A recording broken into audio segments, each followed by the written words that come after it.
Selamat bertemu lagi dengan saya dan selamat bertemu lagi dengan pelajaran sains. Kali ini kita akan belajar materi yang sangat menyenangkan tentang hukum Pascal. Namun sebelum kita melanjutkan pada materi, mari kita lihat tayangan video berikut ini. Hukum Pascal adalah salah satu hukum fisika yang berlaku di dalam fluida statis. Nah, sebentar.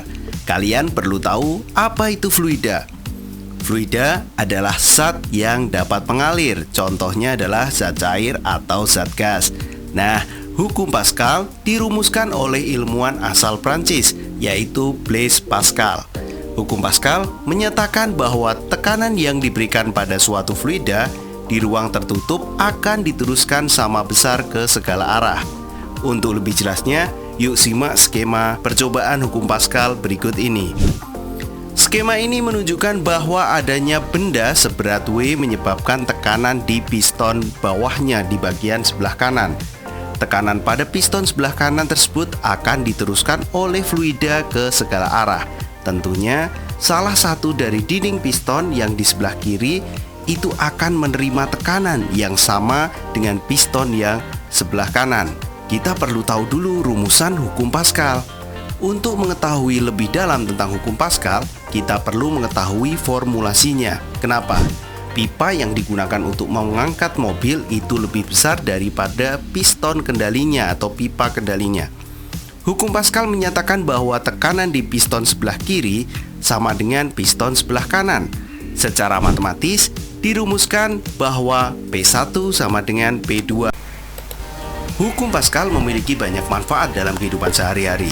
Contohnya adalah sebagai berikut. Yang pertama, itu adalah dongkrak hidrolik. Saat ban mobilmu bocor, tentu kamu membutuhkan sebuah alat yang disebut dengan dongkrak. Dongkraknya biasa disebut dengan dongkrak hidrolik. Keberadaan dongkrak berfungsi untuk menyeimbangkan mobil saat bannya diganti. Siapa sangka ukuran dongkrak hidrolik itu jauh lebih kecil daripada mobil loh. Dengan memanfaatkan hukum Pascal, dongkrak hidrolik tetap bisa mengangkat bagian mobil yang jauh lebih besar. Prinsip kerja dongkrak hidrolik sama dengan pembahasan pada dua piston sebelumnya. Yang kedua adalah penerapan dari hukum Pascal, yaitu mesin hidrolik. Pada prinsipnya mesin hidrolik sama dengan dongkrak hidrolik. Hanya saja mesin hidrolik memiliki ukuran penampang piston yang lebih besar karena digunakan untuk mengangkat mobil misalnya. Contoh dari mesin hidrolik kita dapat temukan tadi, yaitu di tempat cucian mobil ataupun bengkel-bengkel mobil yang skalanya besar. Nah, penerapan yang ketiga adalah rem hidrolik. Rem hidrolik bisa ditemukan di mobil untuk menghentikan laju mobil yang sedang bergerak. Kamu cukup menginjak rem dengan gaya yang cukup kecil. Prinsip kerja rem hidrolik, saat kita menginjak pedal rem, gaya akan diteruskan melalui minyak menuju rem. Nah, rem itu akan menjepit velg mobil untuk kemudian berhenti. Nah, itu adalah contoh-contohnya. Ada 3 dongkrak hidrolik, mesin hidrolik, ataupun rem hidrolik. Tapi sebenarnya masih banyak lagi penerapan dari hukum Pascal.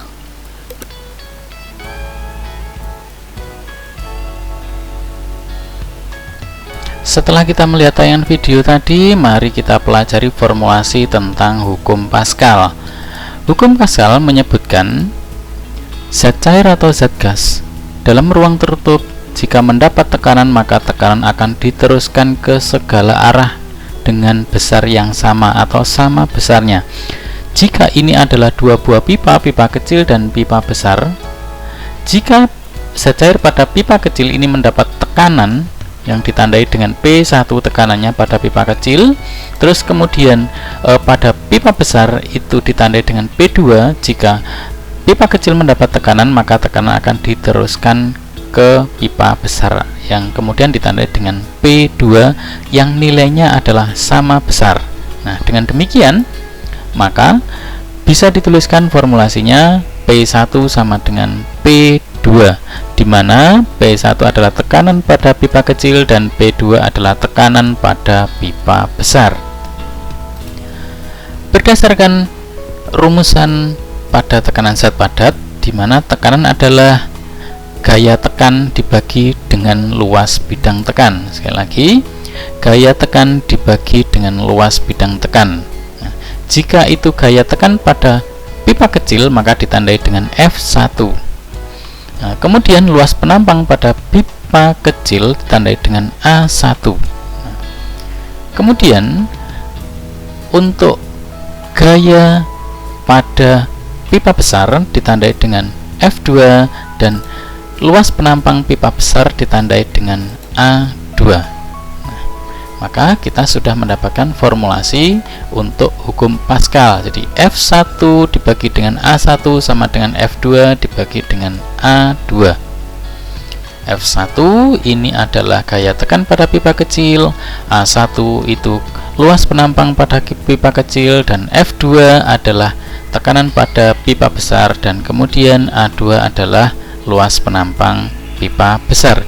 Dengan demikian, maka kita bisa menghitung atau kita bisa mencari atau kita bisa membuat formulasi bagaimana kalau kita mencari besarnya F1. Nah, besarnya F1 bisa dihitung dengan formulasi F2 dibagi dengan A2 dikali dengan A1 ya.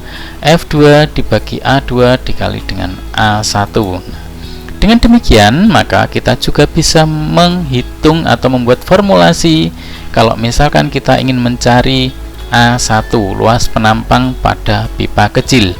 Jadi F1 dibagi dengan F2 dikali dengan A2. A2 adalah luas penampang pipa besar. Sekarang pada contoh soal. Amati gambar di samping. Berdasarkan data pada gambar, berapakah besarnya F2 atau tekanan pada pipa besar? Diketahui besarnya gaya pada F1 atau pada pipa kecil adalah 100 Newton, dan kemudian luas penampang pipa kecil adalah 0,2 meter, dan kemudian luas penampang pada pipa besar adalah 2 meter. Maka yang ditanyakan berapakah gaya pada F2? Jawab, maka F2 sama dengan F1 dibagi dengan A1 dikali dengan A2. Nah, dimana F1 nya tadi adalah 100, kemudian A1 adalah 0,2 dikali dengan 2, maka hasilnya adalah 1000 Newton. Nah, sekali lagi, gaya pada pipa besar itu adalah 1000 Newton. Sekarang pada contoh soal yang kedua. Perhatikan gambar di samping. Jika berat mobil adalah 2000 Newton dan luas penampang pipa besar adalah 2 meter kuadrat dan luas penampang pipa kecilnya adalah 0,1 meter kuadrat, berapa gaya yang dibutuhkan untuk mengangkat mobil tersebut? Diketahui luas penampang pipa kecil A1 adalah 0,1, luas penampang pipa besar A2 adalah 2 meter. Terus kemudian berat mobil itu W, dan W ini adalah F2 yang sama dengan adalah 2000 Newton, dan kemudian ditanyakan F1. F1 sama dengan F2 dibagi A2 dikali dengan A1.